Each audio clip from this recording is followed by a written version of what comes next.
You can turn subtitles on by clicking this symbol in the bottom right corner. By clicking the cog next to this, you can also adjust the playback speed to make the speech whatever speed you feel comfortable listening to.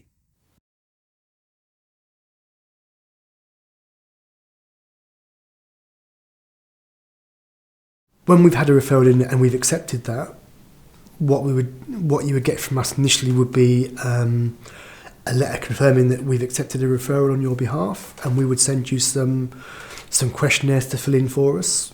The questionnaire should come out to you within a week or two, so that should be quite quick. There are 5 in total. 3 of those are for you to fill in yourself. One's called the Autism Quotient, or AQ50, because it has 50 questions. They're all quite straightforward, and you just circle the answer, which is from strongly agree to strongly disagree. So you just circle the answer which you think is most appropriate for you for those. And one is called the Empathy Quotient, which has got 60 questions, and it's the same. You circle the answer which you think most closely applies to you. The other questionnaire we asked you to fill out is one that we designed, which is called a sensory integration checklist.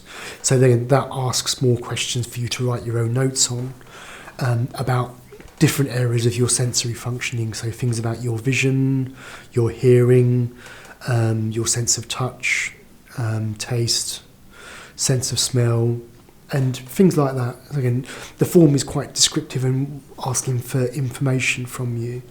And again, it gives us a sense of getting a bit more detail about some of your characteristics which might indicate possible autism.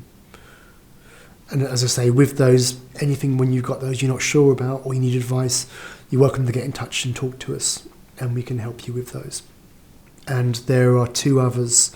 One is ideally for a family member or carer to fill in, which helps describe their perspective of how they see some of your characteristics and features.